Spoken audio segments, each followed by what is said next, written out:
आज हम लोग पढ़ेंगे इंजन टाइमिंग।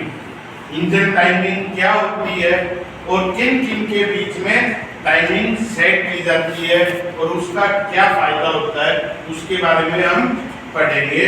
तो आज पढ़ेंगे इंजन टाइमिंग।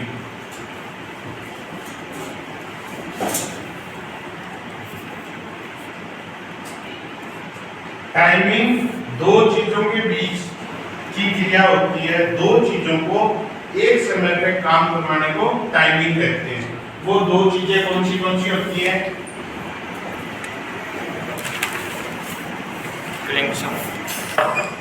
क्रैंकशाफ्ट और इस दूसरी चीज है इसकी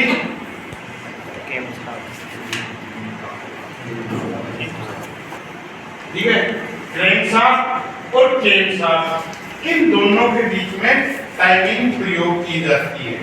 ठीक है, अब क्रैंकशाफ्ट इंजन की मेन चीज है।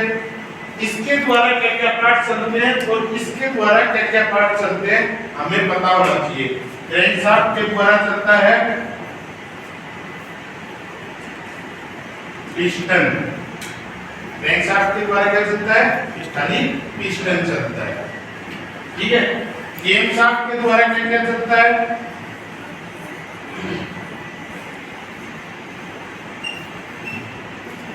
ऑयल पंप, FIP पंप,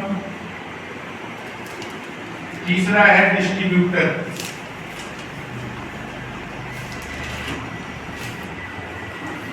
ये तीन चीजें कैमशाफ्ट के द्वारा चलती हैं और क्रैंकशाफ्ट के द्वारा खाली पिस्टन चलता है। ठीक है, अब इन तीनों चीजों के बीच में तीन ये हो गई, एक ये हो गई। इन चारों चीजों को एक समय के ऊपर काम करवाना टाइमिंग कहलाता है। ठीक है, क्रैंकशाफ्ट जब एक राउंड पूरा करती है तो कैमशाफ्ट आधा राउंड पूरा करती है। चाल क्या हो गई? क्रैंकशाफ्ट की एक राउंड पूरा 360 डिग्री, तो कैमशाफ्ट कितना चलेगी? आधा चलेगी। क्लियर? टाइमिंग का पता लग गया। इसके बीच में होती है क्रैंकशाफ्ट और कैमशाफ्ट के द्वारा। पहली चीज ये हो गई। दूसरी चीज क्या होगी? क्रैंकशाफ्ट के द्वारा पिस्टन चलता है, पर कैमशाफ्ट के द्वारा क्या चलता है? ऑयल पंप भी चलता है, फ्यूल इंजेक्शन पंप भी चलता है और डिस्ट्रीब्यूटर भी चलता है। ये तीन चीजें कैमशाफ्ट में चलती हैं। अब डिस्ट्रीब्यूटर पेट्रोल इंजनों में प्रयोग होता है और फ्यूल इंजेक्शन पंप डीजल इंजनों में प्रयोग होता है। डिपेंड करता है। अब एक सिलेंडर, एक पिस्टन है इंजन के अंदर, तो क्या होगा?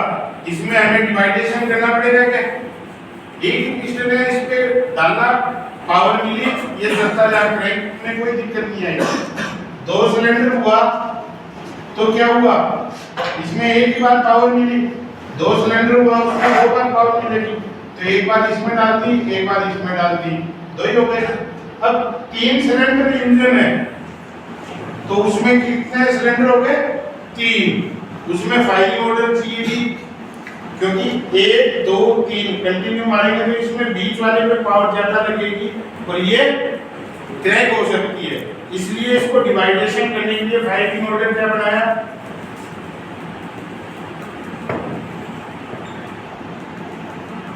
पहले एक में आग लगेगी, पावर मिलेगी, फिर 3 में पावर मिलेगी, फिर 2 में मिलेगी। इसको याद करने का तरीका क्या है? हमने ट्रायंगुलर बनाया, तुम्हें बताया था नट बोल्ट खोलने का तरीका। क्लॉकवाइज चलेगा तो वो टाइट होगा और एंटी क्लॉक चलेगा तो खुलेगा। उसी प्रकार नंबर लिखेंगे हम, क्या लिखेंगे? नंबर। तो इसको क्लॉकवाइज लिखेंगे, 1 2 3 लिख लिया। अब जब इसको पढ़ेंगे फायरिंग ऑर्डर के अकॉर्डिंग तो हम एंटी क्लॉक चल पड़ेंगे। क्या करेंगे? Anti clock. एंटी क्लॉक में क्या हुआ? 1 3 2 याद हो जाएगा। क्या करना है, लिखना है। ट्रायंगुलर में जब हम लिखेंगे तो क्या लिखेंगे, 1 2 3, और इसको एंटी क्लॉक कर देंगे तो 1 3 2। ये हमारा फायरिंग ऑर्डर आ गया। याद हो जाएगा ना आराम से, रटना नहीं पड़ेगा। 4 सिलेंडर आ गया, इसमें पावर कितनी बार चाहिए, 4 बार। तो फायरिंग ऑर्डर याद करने का तरीका क्या है, हमने क्या किया, एक बॉक्स बना लिया, ठीक है। अब क्या बताएगा, क्लॉकवाइज। तो 1 2 3 4 क्लॉकवाइज होगी, इधर से ऐसे चला, फिर इधर से ऐसे चला। अब इसको एंटी क्लॉक पढ़ेंगे तो क्या होगा, 1 फिर 3 फिर क्या आ गया 4 फिर क्या आ गया 2 आ गया। याद रखने का तरीका हो गया, हुआ कि नहीं हुआ। अब इसमें 4 सिलेंडर हो गए, कई कंपनियों का दूसरा भी होता है, उसमें क्या करेंगे, बॉक्स बनाया 1 2 3 4, ठीक है। तो इसको जब पढ़ेंगे क्या होगा, 1 4 2 3। क्लियर। इस प्रकार से टाइमिंग ऑर्डर, फायरिंग ऑर्डर को हम याद करेंगे, ठीक है। 6 सिलेंडर 5 सिलेंडर होता नहीं है, उसके बाद में क्या होगा, 6 सिलेंडर 5 सिलेंडर नहीं होता इंजन।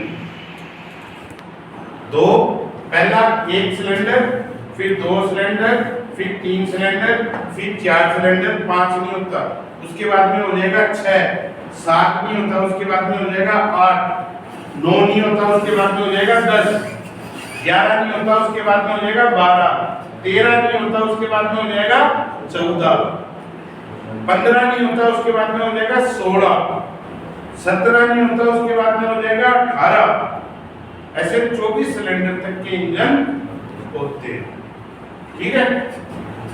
अब 6 सिलेंडर में क्या करेंगे,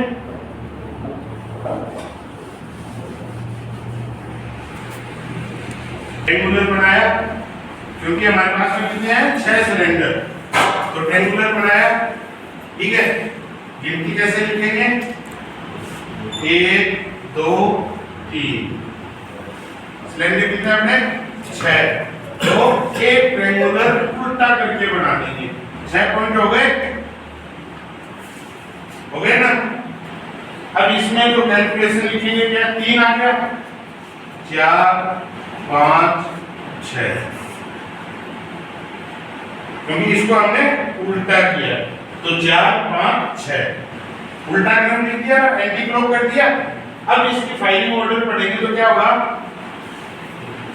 1 5 3 6 2 4, ये इसका फायरिंग ऑर्डर होगा,